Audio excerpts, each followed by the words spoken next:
bagaimana masa depanku, bagaimana akhir dari kehidupanku.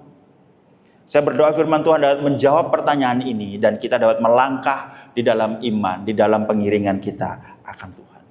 Bagaimana masa depanku? Saudara, banyak di antara kita bertanya-tanya, bagaimana ya masa depan saya? Yang mungkin masih kuliah, yang mungkin sedang bekerja, nanti ini saya bagaimana? Bagaimana akhir cerita hidup saya? Banyak pertanyaan di kepala saya yang berkata, nanti saya pelayanannya terakhir bagaimana ya? Banyak orang tidak menanyakan ini, tidak bertanya masa depan saya bagaimana, karena merasa bahwa uang bisa menjamin atau menjawab pertanyaan ini. Tapi saya kenal satu orang, saudara, yang begitu diberkati Tuhannya, tetapi karena kesibukannya, dia kehilangan istrinya yang selingkuh, lalu kehilangan anak-anaknya yang gak dekat sama papanya, karena papanya sibuk cari uang.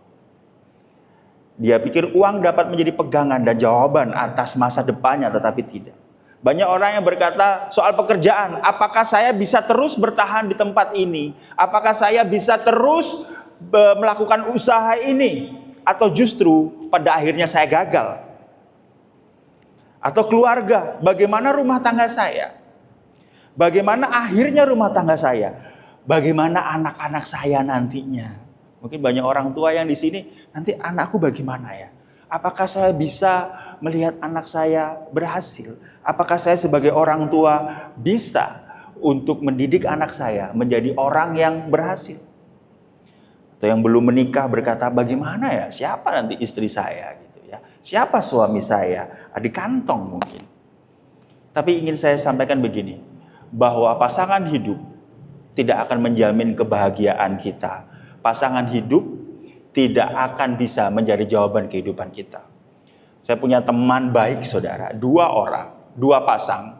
Dia pikir dia akan bahagia pada saat dia menikah nanti. Tetapi setelah menikah, dia merasa kosong. Ada juga pasangan suami istri yang dia pikir kalau memiliki anak akan mendapat kebahagiaan dalam kehidupan. Tapi pada saat memiliki anak, kehidupannya berantakan. Kenapa? Karena sang istri dan suami tidak lagi memperhatikan satu sama lain, tetapi fokusnya kepada anak sampai lupa bahwa saya punya istri, saya punya suami. Atau mungkin di antara kita berkata, apakah kegagalan dan dosa saya akan menghantui dan menghancurkan masa depan saya? Apakah dulu hal-hal yang saya lakukan menjadi penghalang atau membuat saya gagal dan masa depan saya menjadi tidak ada lagi? Penuh pertanyaan, khawatir dan takut, saudara. Tetapi ada satu hal yang ingin saya sampaikan sebelum saya memulai pembacaan firman Tuhan hari ini, yaitu apa? Akhir cerita hidup orang percaya bukan ditentukan oleh ketakutan kita, tetapi oleh Kristus yang memegang hidup kita. Sekali lagi, saudara, akhir cerita saya dan Bapak Ibu saudara sekalian di tempat ini bukan ditentukan oleh ketakutan kita, kekhawatiran kita, pertanyaan kita, tetapi oleh Kristus yang memegang kehidupan kita. Kristus memegang artinya bukan berbicara mengenai kesuksesan duniawi, tetapi jaminan keselamatan, jaminan hidup damai sejahtera melewati masalah demi masalah dalam kehidupan kita, saudara. Oleh sebab itu saya ajak saudara bangkit berdiri. Kita akan membaca dalam Roma 8 ayat 28 sampai 39. Saudara, ini agak panjang ayatnya, tapi saya tahu kita perlu membaca ayat firman Tuhan lebih lagi hari-hari ini. Oleh 11 ayat saya akan membacakan ayat genap. Bapak Ibu Saudara membacakan ayat ganjil dengan suara yang lantang. Saya dulu ya. Kita tahu sekarang bahwa Allah turut bekerja dalam segala sesuatu yang mendatangkan kebaikan bagi mereka yang mengasihi Dia, yaitu bagi mereka yang terpanggil sesuai dengan rencana Allah. Terus bilang,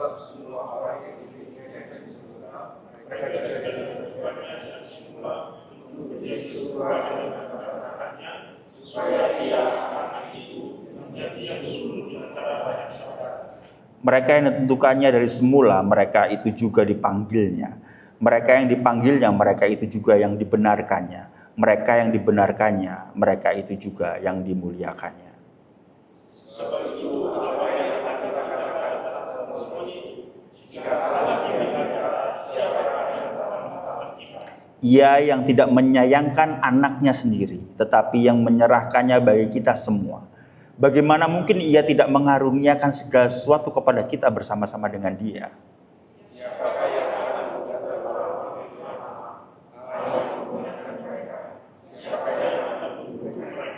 Kristus Yesus yang telah mati, bahkan lebih lagi yang telah bangkit, yang juga duduk di sebelah kanan Allah, yang malah menjadi pembela bagi kita. Siapakah yang akan memisahkan kita dari kasih Kristus? Penindasan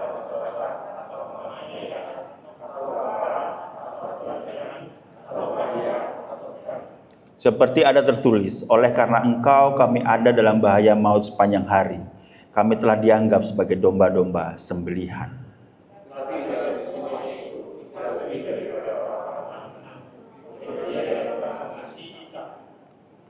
Sebab aku yakin bahwa baik maut maupun hidup, baik malaikat-malaikat maupun pemerintah-pemerintah, baik yang ada sekarang maupun yang akan datang, sama-sama 39, 1, 2, 3, atau kuasa-kuasa yang ada di atas maupun yang ada di bawah, ataupun sesuatu makhluk lain tidak akan dapat memisahkan kita dari kasih Allah yang ada dalam Kristus Yesus Tuhan kita. Puji nama Tuhan. Silakan duduk saudara. Saudara, ayat ini ditulis oleh Paulus tahun 57 Masehi kurang lebih kepada jemaat Roma, kepada orang-orang percaya. Jadi Injil, surat-surat Paulus tidak hanya diberitakan kepada orang yang belum percaya, tetapi juga kepada orang yang percaya. Jemaat pada saat itu bergumul dengan penderitaan dan penganiayaan karena masa depan yang tidak pasti. Bagaimana kok saya mengikut Yesus, saya dianiaya, dan pada saat saya mengikut Yesus, kenapa saya malah dianiaya, menderita. Tapi juga Roma 8 disebut sebagai kitab Roma, sebagai puncak kitab Roma, di mana kepastian keselamatan diberikan. Tetapi ini saudara, kitab Roma, terutama pasal 8, ingin memberitakan kepada kita bahwa ada kepastian akan hari esok di dalam Tuhan. Sekali lagi, surat Roma ayat 8 ingin menjelaskan bahwa ada kepastian hari esok di dalam Tuhan. Ada kepastian walau dunia ini tidak pasti. Kalau ditanya apakah ada kepastian, kalau kita tanya kepada dunia, jawabannya semua tidak pasti, semua relatif, semua ada ukurannya. Tapi kalau kita tanya kepada Tuhan, ada kepastian hari esok di dalam Tuhan. Katakan amin saudara. Pada hari ini kita akan belajar mengenai apa arti kepastian masa depan di dalam Tuhan menurut teks yang kita baca. Arti bahwa ada kepastian akan masa depan di dalam Tuhan. Yang pertama adalah bahwa masa depan kita ada di tangan Allah yang penuh kasih. Yang kedua, arti bahwa ada kepastian akan masa depan dalam Tuhan adalah bahwa Kristus penjamin masa depan kita dengan salib. Yang ketiga, arti kepastian masa depan di dalam Tuhan adalah kasih Kristus memampukan kita bertahan sampai akhir, saudara. Kalau saudara lihat, ada di tangan Tuhan hari esok kita. Ada yang menjamin hari esok kita. Dan yang ketiga, hari esok kita dapat kita lalui karena dimampukan. Kita akan bahas yang pertama. Masa depan kita ada di tangan Allah yang penuh kasih. Saudara, statement ini adalah sesuatu yang sangat luar biasa. Bahwa ada di tangan Allah, saudara. Bahwa masa depan kita, masa depan saudara, masa depan saya tidak ada di tangan pendeta saudara. Tidak ada di tangan bos kita walaupun korelasinya ada.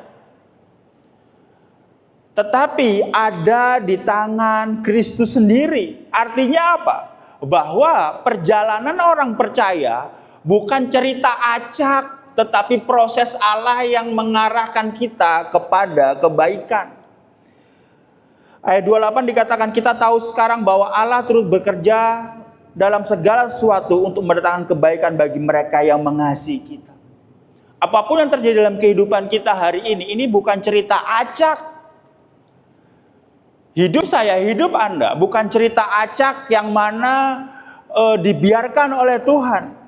Walaupun kalau kita ngacak, Allah sanggup memulihkan asal kita mau bertobat, saudara. Ingat bahwa masa depan kita ada di tangan Tuhan, di tangan Allah, artinya adalah bahwa Allah, Tuhan, menemani dan menyertai kita, bahkan memegang tangan kita. Percaya bahwa ini bukan cerita acak, saudara. Artinya bahwa Allah tahu dan Allah memegang. Bahkan Allah hadir dalam kegagalan dan kesesakan kita. Saya yakin semua tempat ini pasti pernah gagal, pernah sesak dalam kehidupannya. Gagal terhadap sesuatu atau sesak karena kehilangan sesuatu. Tetapi hari ini masa depan kita ada di tangan Allah, saudara. Bahkan Allah hadir dalam kegagalan dan kesesakan Anda. Sekali lagi, Allah hadir dalam kegagalan dan kesesakan Anda. Saudara, manusia yang gagal harusnya mendekat kepada Tuhan, bukan menjauh. Ada seorang wanita bernama Maria, pada saat dia gagal, dia berdosa, dia mendekat kepada Tuhan, menyembah kepada Tuhan, dan mempersembahkan minyak untuk diurapi di dalam kaki atau di dalam kaki Tuhan, saudara. Hari ini kita tahu bahwa Allah memegang tangan kita. Tetapi permasalahannya tuh begini, saudara. Kita itu sepertinya nggak percaya akan Allah memegang tangan kita, Kristus memegang tangan kita, karena manusia menghakimi Allah dari satu atau dua peristiwa hidup. Sekali lagi, kita itu selalu menghakimi Allah, menilai Allah baik atau buruknya dari satu peristiwa hidup saja. Saya kasih contoh, saudara. Kalau kita berdoa kepada Tuhan, lalu kita berdoanya kepada Tuhan, hari ini dijawab, minggu depan dijawab, lalu kita berdoa, Tuhan kali ini jawab juga ya doanya. Tapi yang ketiga, Tuhan izinkan hal itu tidak terjawab, saudara. Seringkali kita berkata, Tuhan jahat, Tuhan tidak baik. Tapi mari kita melihat gambaran besar Allah. Bahwa kalau ada hal-hal yang tidak diizinkan oleh Allah terjadi, atau ada pintu yang tertutup yang Allah izinkan terjadi dalam kehidupan kita,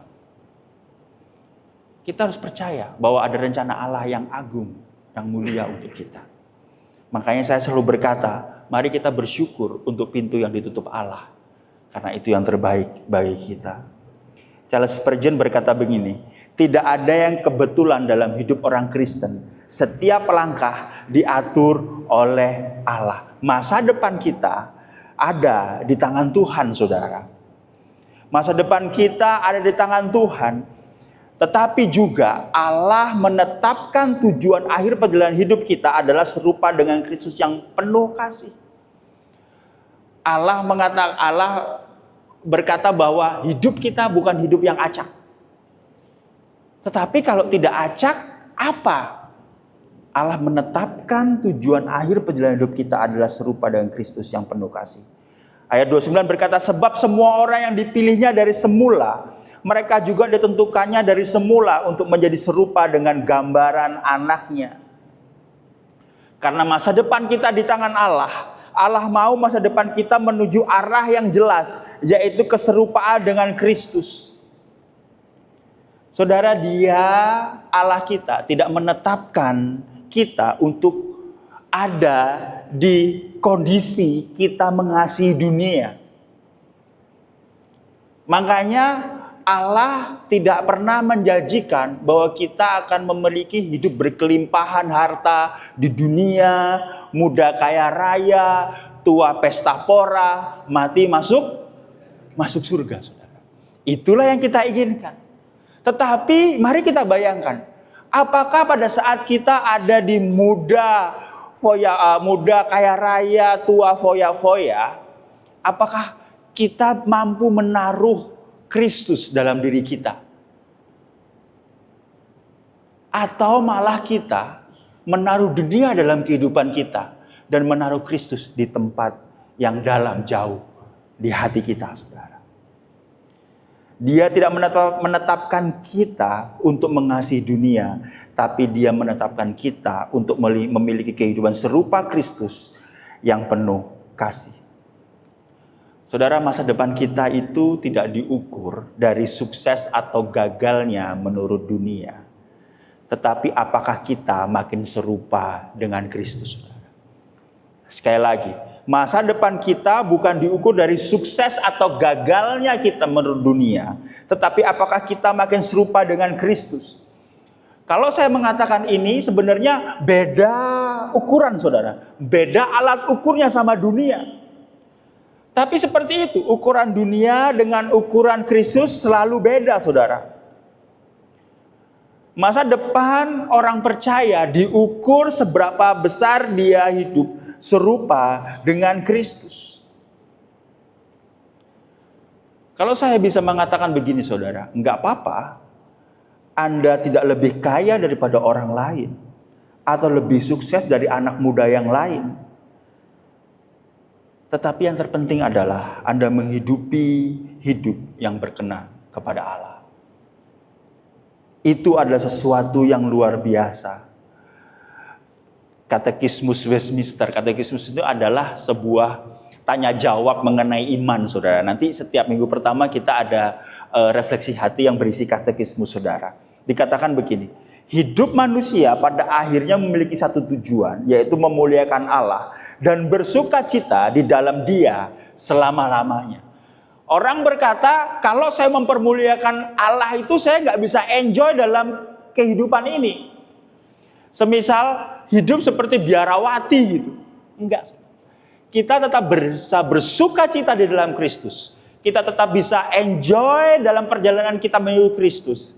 Tetapi perjalanan kehidupan kita semakin hari semakin serupa dengan Tuhan. Ada sebuah pertanyaan. Sadarkah kita bahwa hidup ini ada di tangan Allah yang Maha Kuasa dan sudah memiliki tujuan, saudara? Pada saat pertanyaan besar itu ditanyakan, bagaimana hidup saya? Pada saat pertanyaan ini ditanyakan, harusnya kita memiliki keberanian untuk berkata, masa depan saya ada di tangan Tuhan. Karena Tuhan sudah memiliki tujuan. Begitu juga masa depan anak Anda, masa depan pasangan Anda, masa depan cucu Anda mungkin, masa depan Anda sendiri ada di tangan Allah dan sudah memiliki tujuan, saudara. Perjalanan seorang hamba Tuhan, saudara, itu tidak harus sadar bahwa dia adalah milik Allah, kepunyaan Allah dan dikhususkan oleh Allah. Apa hubungannya dengan pertanyaan dengan statement pertama bahwa masa depan kita ada di tangan Allah? Kita harus belajar dari hamba-hamba Tuhan yang mungkin kita kenal. Hamba-hamba Tuhan banyak, saudara, ada yang nggak setia juga banyak, saudara. Tetapi core dari panggilan seorang hamba Tuhan itu adalah dia adalah milik Kristus, dikhususkan oleh Kristus untuk melayani Tuhan, harus setia, harus fokus, gak boleh mikir kaya. Saya, saudara, mikir kaya pernah, tapi saya hapus, gak boleh, karena hamba Tuhan menganut sistem ekonomi kecukupan, saudara. Ya, kalau mau ke Singapura cukup, mau ke Amerika cukup, enggak lah, saudara. Mau beli mobil listrik cukup, enggak, saudara. Tahu mana kecukupan, saudara.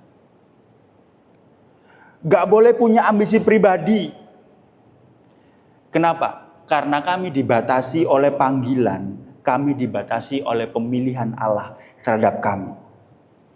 Begitu dengan Anda, saudara. Mungkin Anda tidak se-strict itu.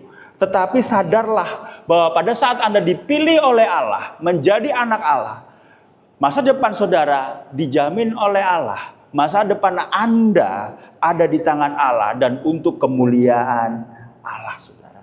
Sehingga kita masuk kepada poin yang kedua. Yang pertama, arti bahwa ada kepastian akan masa depan di dalam Kristus adalah masa depan kita ada di tangan Allah yang penuh kasih. Tetapi yang kedua, ada yang menjamin itu, yaitu Kristus. Masa depan kita dijamin oleh Kristus. Bukan dengan kuasa, maha kuasa, tetapi dengan salib, dengan darah, dengan pengorbanannya, saudara. Masa depan kita dijamin bukan dengan surat gadai atau notaris, tetapi oleh salib Kristus. Saat kita menerima Tuhan Yesus, ingat kita menjadi milik Kristus. Kita pada saat menerima Tuhan Yesus, kita menjadi milik Kristus. Kita telah dipilih oleh Kristus. Dan jaminan pasti hidup kita adalah salib Kristus. Jaminan pasti hidup kita adalah salib Kristus itu sendiri. Tidak ada yang lain. Termasuk dijamin dari masa lalu kita yang mungkin berantakan, saudara. Kenapa saya mention khusus ini, saudara? Karena seringkali masa lalu itu menghantui, saudara. Artinya apa? Artinya masa lalu kita tidak menentukan lagi akhir kita. Sebab Kristus sudah menanggung di salib sehingga kita bisa menatap masa depan, saudara. Jika Allah di pihak kita, siapakah lawan kita? Ada sebuah pertanyaan dalam kehidupan kita mungkin. Saya memiliki dosa masa lalu.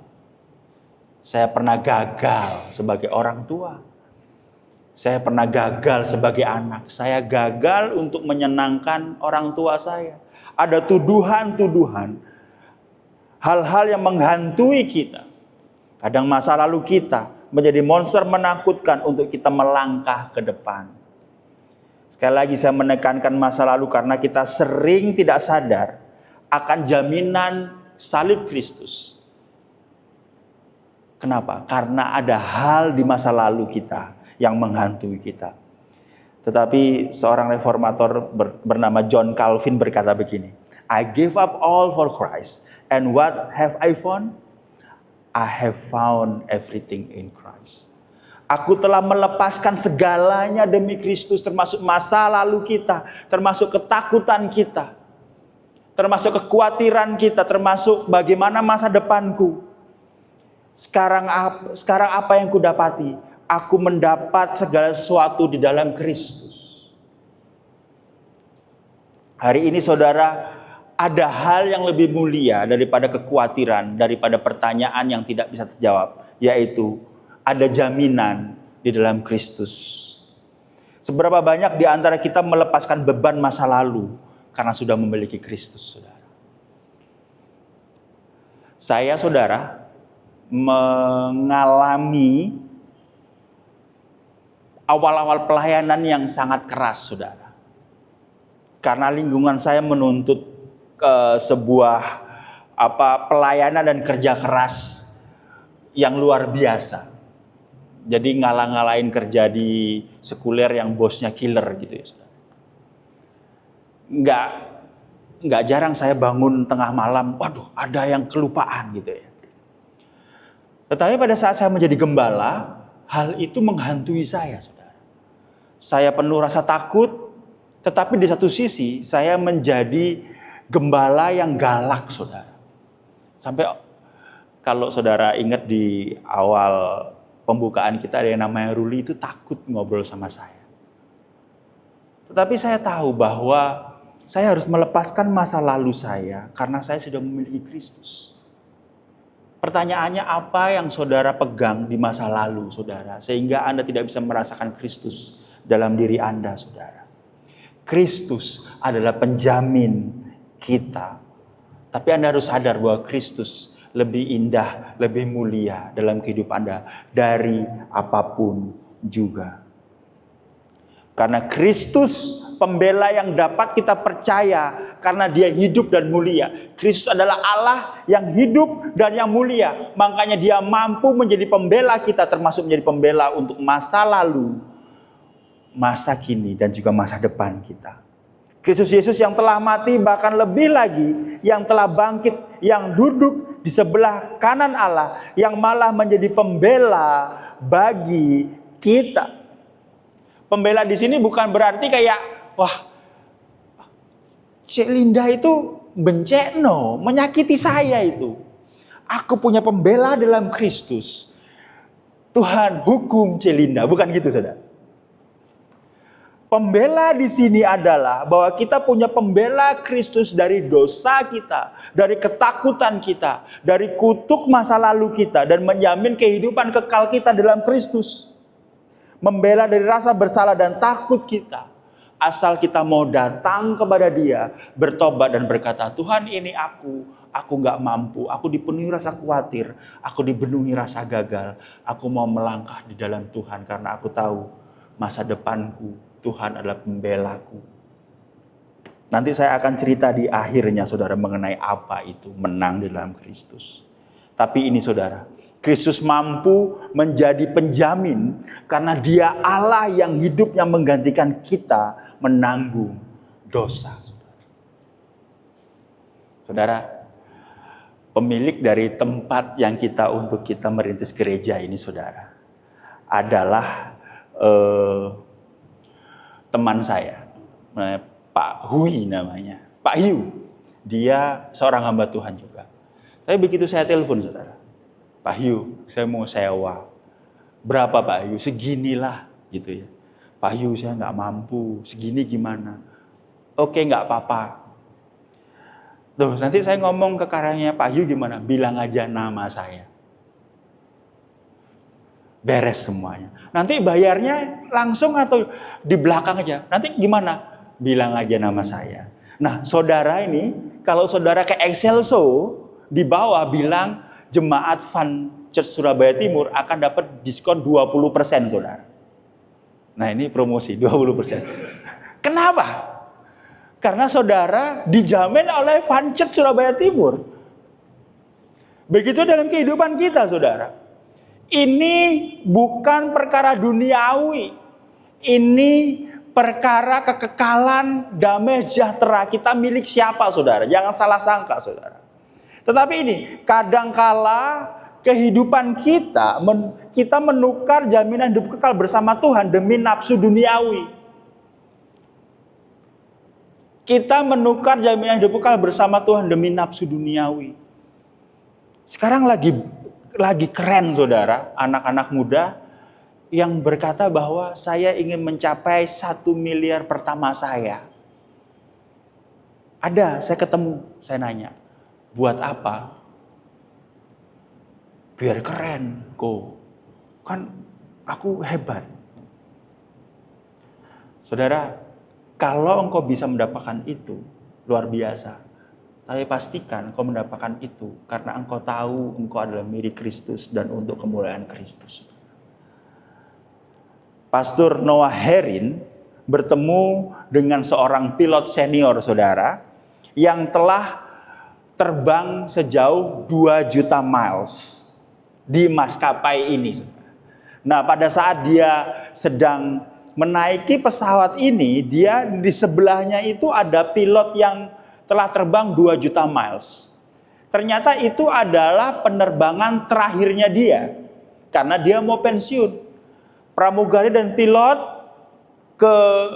keluar untuk mengatakan kepada para penumpang, mari kita bertepuk tangan untuk penerbangan terakhir dari pilot ini. Dia adalah pilot senior. Satu pesawat semua bertepuk tangan, semua bergembira, semua tertawa, tersenyum. Kecuali sang pilot senior.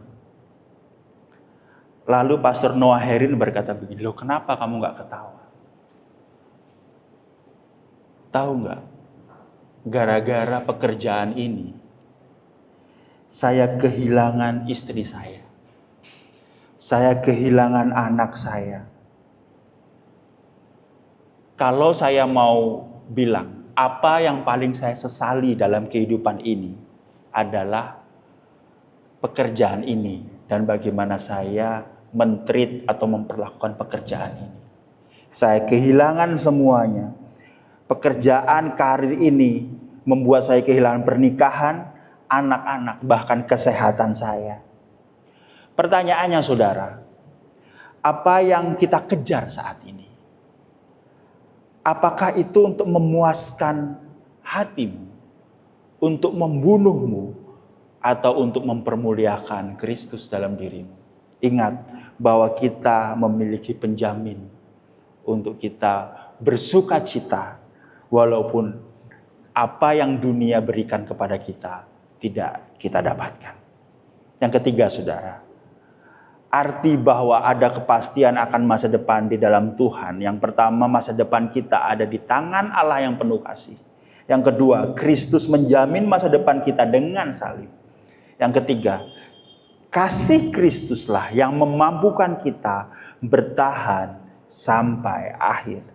Dimampukan, bukan dengan kekuatan kita, tetapi karena Kristus memampukan kita kalau kita ada sampai hari ini. Saudara, tidak ada penderitaan yang bisa memisahkan kita karena Kristus menguatkan. Sekali lagi, tidak ada penderitaan yang bisa memisahkan kita karena Kristus yang menguatkan kita. Ayat 35 berkata, siapakah yang akan memisahkan kita dari kasih Kristus? Apa saudara? Penindasankah? Kesesakankah? Penganiayaankah?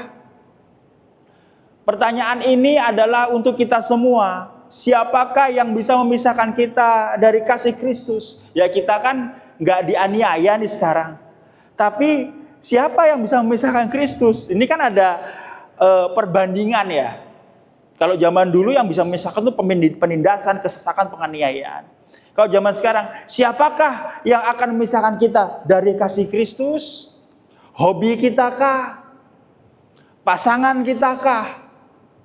Pekerjaan kita kah? Ambisi kita kah? Tapi apapun itu saudara, tidak ada penderitaan yang bisa memisahkan kita karena Kristus menguatkan. Tidak ada pencobaan yang bisa memisahkan kita karena Kristus yang menguatkan, bukan karena kita yang kuat, saudara. Kadangkala kita terlalu fokus kepada penderitaannya, tapi lupa ada kasih Kristus yang menopang kita. Kita tuh bahasa Inggrisnya suka getun, saudara. Jerman tuh ya, sorry ya. Kok ngene ya uripku ya? Kenapa ya begini hidupku ya? Kok aku ada di fase ini ya? Kenapa ya orang lain begitu, aku tidak? Saudara, pada saat engkau berkata begitu, engkau lupa. Engkau ada berdiri di seperti itu. Itu karena Kristus yang menguatkan. Bahkan dalam penderitaan pun, pada saat engkau bisa berkata, Tuhan tolong aku. Itu karena Kristus yang menguatkan. Kristus yang menguatkan Anda. Nanti di bulan September saudara, kita ada seri penderitaan saudara. Ada satu Mazmur 88 yang mengatakan, penderitaan dan kegelapanlah teman baikku Tuhan. Tapi dia tetap berdoa sama Tuhan. Tetap Kristus, tetap Roh Kudus membuat dia berdoa sama Tuhan saudara. Bagaimana saya menghadapi penderitaan ini? Jawabannya bersama Kristus. Bagaimana saya bisa melewati ini? Jawabannya bersama Kristus. Keadaan suka dan duka, tidak ada yang bisa memisahkan kita dari kasih Kristus. Kita pikir saat duka, Tuhan kenapa engkau gak menolong saya? Saya tidak bisa merasakan Tuhan dalam hidup saya. Saya tidak bisa merasakan apakah Tuhan menolong saya. Saudara, Tuhan itu tidak bekerja berdasarkan kita merasakan atau tidak. Makanya kalau penyembahan di gereja saudara, kalau kita merinding-merinding, kita pikir Tuhan hadir.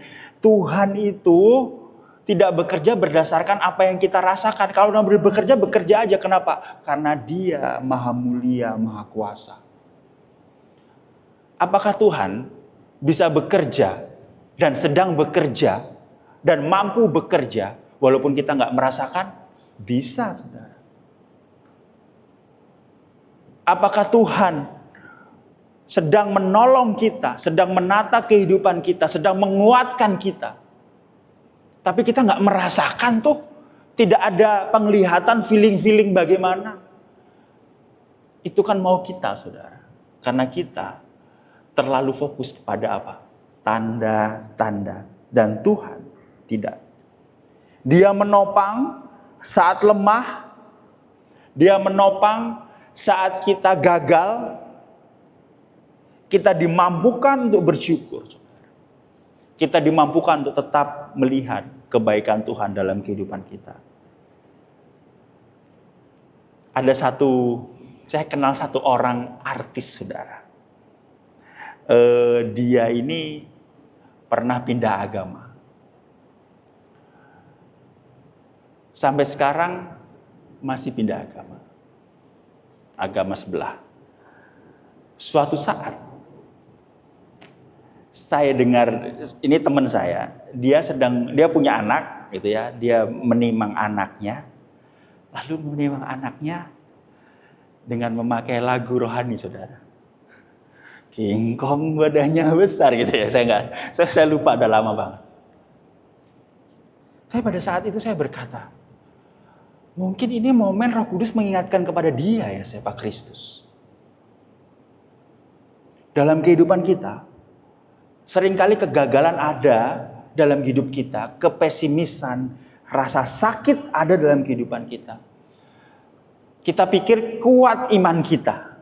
Kita pikir kerohanian kita kuat, kerohanian kita matang, kita dewasa. Karena pada saat saya menderita, pada saat saya gagal, pada saat saya tidak ada pengharapan, saya dikhianati, saya mampu memuji Tuhan, saya mampu bersyukur. Enggak, saudara. Itu karena Roh Kudus memampukan kita. Itu karena Roh Kudus menguatkan kita. Kenapa? Kita manusia lemah. Saudara, karena ada Roh Kudus yang menguatkan kita. Akhir cerita kita adalah kemenangan dalam Kristus. Karena Allah yang menjaga. Akhir cerita kita adalah kemenangan dalam Kristus. Karena Allah yang menjaga. Tetapi dalam semuanya itu, kita lebih dari orang-orang yang menang. Dan Dia telah mengasihi kita. Artinya apa, saudara? Kita bisa bertahan sampai sekarang karena Kristus yang menjaga. Kita diberi kekuatan karena Kristus yang menopang dan memampukan. Lebih dari pemenang, artinya ini. Walau keadaan tidak berubah, tetapi kita tetap setia kepada Tuhan. Kita menang bukan karena masalahnya selesai. Kita menang karena kita terus mau maju melangkah bersama Kristus, saudara. Ini yang disebut lebih dari pemenang. Kalau menang tuh, masalah selesai. Kita lebih dari pemenang. Karena kita tahu Allah yang menjadi pemilik hidup kita. Dan kesuksesan kegagalan dunia seharusnya tidak bisa mempengaruhi kita lagi. Karena Kristus menopang dan memampukan kita bertahan. Serta memampukan kita maju. Saudara, ini saya. Tapi saya tahu banyak di antara saudara yang pernah mengalami ini. Pernah nggak mengalami pada saat ada hal berat dalam kehidupan kita? Kita melalui sesuatu yang, kenapa ini saya lalui? Tetapi pada saat itu terlewatkan, kita bisa tersenyum dan lihat ke belakang. Kok saya mampu ya bertahan saat itu?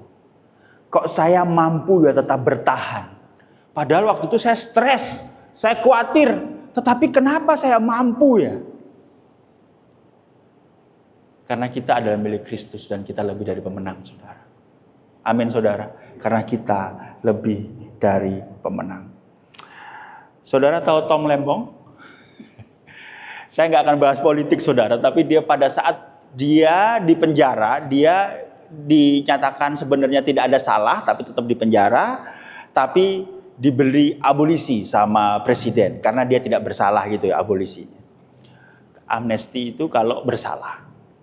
Suatu saat Tom Lembong diajak podcast. Nah, ini fresh, saudara. Hari Sabtu kemarin atau Jumat kemarin saya rubah, ya. Saya minta Ruli sama Danke, ada revisi sedikitnya, ini revisinya.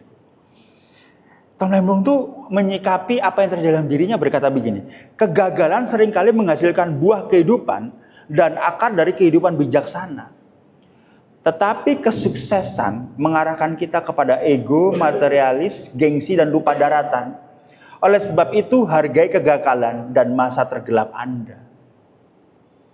Hargai kegagalan dan masa tergelap Anda. Ini bukan kalimat motivasi, saudara. Karena di podcast itu Tom Lembong berkata, ini pesan istri saya yang sangat religius, bahwa semuanya ada maksud Tuhan. Bahwa kegagalan kita, keterpurukan kita, seringkali menghasilkan buah dan hidup kebijaksanaan. Kristus menopang dan memampukan kita bertahan dan maju, saudara. Harusnya, akhir cerita orang percaya bukan tragedi, saudara, melainkan kemenangan dalam Kristus.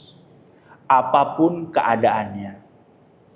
Saya punya teman, saudara, di waktu yang bersamaan, dia kehilangan istrinya. Dia nggak dikarunia anak, dia kehilangan istrinya, saudara. Sudah sedih dong. 3 bulan kemudiannya, dia kehilangan mamanya meninggal. Wah, saya ngebayangin nih si Kokoh nih, udah, kalau saya gimana ya? Kehilangan. 1 tahun berlalu, saudara, saya lihat di Instagramnya dia tetap melayani Tuhan. Dia tetap setia sama Tuhan. Dia tetap menjalani kesendiriannya bersama Tuhan. Ini yang saya sebut lebih dari pemenang, saudara.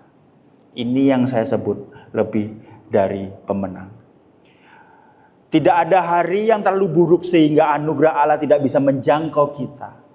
Dan tidak ada hari yang begitu baik sehingga kita tidak lagi membutuhkan anugerahnya. Jerry Bright berkata begitu. Bahwa tidak ada hari yang terlalu buruk sehingga anugerah Allah itu tidak bisa menjangkau kita. Tetapi tidak ada hal yang begitu baik sehingga kita tidak lagi butuh anugerahnya. Kita butuh anugerah Kristus. Karena anugerah Kristus mampu menjangkau kita. Bahkan di tempat tergelap pun, bahkan dalam keadaan terpuruk pun, anugerah Kristus mampu, saudara. Hari ini kita belajar 3 hal. Bahwa arti kepastian akan masa depan kita dalam Tuhan. Yang pertama, masa depan kita ada di tangan Allah yang penuh kasih. Yang kedua, Kristus menjamin masa depan kita dengan salibnya. Dan yang ketiga, kasih Kristus memampukan kita bertahan sampai akhir. Saya kesaksian pribadi saya, saudara. Saya adalah keluarga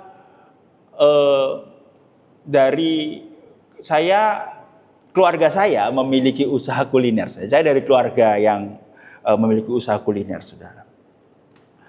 Di Bali kami itu lumayan sukses dulu, ada 4 rumah makan. 4 rumah makan, saudara. Wah, saya sih nggak terlalu merasakan bahwa saya orang mampu.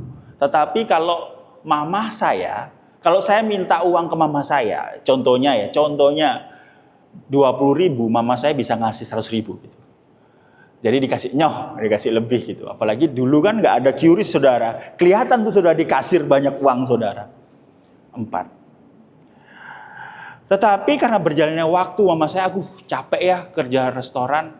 Akhirnya dia memilih untuk mensuplai catering di hotel-hotel. Ada 4 hotel waktu itu. Dan bahkan berhasil, saudara. Tapi karena keuangan dan lain-lain, saudara. Gitu, saudara ya. Puji Tuhannya saya dari kuliah sudah hidup mandiri, nggak membutuhkan orang tua saya. Jadi saya beli rumah sendiri dan lain-lain. Sampai akhirnya orang tua saya harus saya angkut ke Tangerang. Waktu itu saya pelayan di Tangerang, saudara. Sampai mama saya sambil nangis berkata, jadi pindah mereka ke Tangerang. Semua aset dijual. Mama saya bilang gini, uang mama tinggal 100.000 ini aja. Kamu mau pegang apa enggak? Enggak, mah enggak mau pegang. Oke. Dan saya struggle, saudara, dari hidup sendiri. Saya waktu itu sebelum menikah. Jadi saya melakukan gali lubang tutup lubang. Tapi kok selamat saudara. Waktu itu belum ada pinjol. Jadi ya pokoknya waduh ambil gestun dari ambil dari ATM kartu kredit segala macam saudara. Wah begitu lupa selama 2 tahun saudara. Ada berkat Tuhan saya pokoknya luar biasa waktu itu. Saya berdoa sama Tuhan, Tuhan berikan kami jalan keluar. Karena saya nggak bisa seperti ini, nggak fokus pelayanan dan lain-lain. Lalu pada saat saya naik motor saudara, waktu itu saya belum ada mobil, saya naik motor. Tiba-tiba itu saya keingat dan saya yakin bahwa ini adalah Roh Kudus saudara. Kamu kan suka pepes, suruh mamamu bikin pepes. Jual di gereja. Gereja yang saya layani waktu itu sangat besar saudara, 7.000 orang saudara. Jadi kalau hari Minggu jualan pepes aja, nama pepes boleh juga tuh. Saya kasih nama Pepes House. Nah, lalu dari jualan pepes itu saudara, keuangan keluarga kami tertolong, bukan pulih ya saudara. Tertolong saudara. Tapi ini saudara, lalu saya merintis di sini, mama saya semakin tua, papa saya semakin tua, maka dia nggak kuat lagi untuk bekerja. Saudara, papa mama saya sekarang hidup di masa pensiunnya dari berkat yang diberi oleh anak-anaknya semua. Tapi ini saudara, keluarga kami itu nggak balik sukses. Orang tua saya nggak balik sukses. Tuhan tidak pulihkan ekonomi kami. Tuhan izinkan apa yang kami punya sekarang, apa yang kami punya dulu, masih nggak ada sekarang. Semua apa yang kami punya dulu Tuhan izinkan nggak ada sekarang masihan. Tapi ini saudara, Tuhan memampukan kami untuk terus bersyukur dan kami melayani Tuhan dan tetap dalam Tuhan sampai sekarang. Mama saya sudah pensiun, hidup sederhana, tapi cukup dari pemberian anak-anak. Hal ini yang saya syukuri. Ini yang saya maksud, ada harapan akan hari esok saudara. Walaupun kita babak belur saudara, tapi kita masih bisa bertahan dan berkata Tuhan baik. Dan semua masih oke, dalam arti aku masih damai sejahtera kok menjalani ini semua. Aku masih diberi sukacita kok menjalani ini semua walaupun masalah belum selesai dan walaupun tidak akan pernah pulih saudara. Hari ini saudara, firman Tuhan berbicara kepada kita. Di mana akhir cerita hidup kita? Jawabannya jelas, di dalam kemuliaan bersama Kristus. Di mana akhir cerita hidup kita? Jawabannya jelas, di dalam kemuliaan bersama Kristus. Roma 8 ayat 18 terakhir saya ingin bacakan. Sebab aku yakin bahwa penderitaan zaman sekarang ini tidak dapat dibandingkan dengan kemuliaan yang akan dinyatakan kepada kita. Sekali lagi, sebab aku yakin bahwa penderitaan zaman sekarang ini tidak dapat dibandingkan dengan kemuliaan yang akan dinyatakan kepada kita. Roma 8 ayat 18. Mari kita berdoa. Tuhan, kami bersyukur atas hal-hal yang Tuhan telah sampaikan kepada kami. Kami mungkin berpikir bagaimana masa depan kami, bagaimana akhir kami, apakah saya mampu menjadi orang tua yang baik, menjadi anak yang baik, menjadi seorang pekerja yang baik, apakah masa lalu saya bisa diampuni. Tapi pada hari ini Tuhan menjanjikan bahwa masa depan kita ada di tangan Tuhan, dijamin oleh salib dan dimampukan untuk kita menjalani oleh Roh Kudus. Bahwa kami tahu Tuhan, akhir kami jelas di dalam kemuliaan bersama Kristus. Meteraikan firman Tuhan hari ini, hanya dalam nama Tuhan Yesus kami berdoa dan kami mengucap syukur. Semua yang percaya katakan, puji nama Tuhan.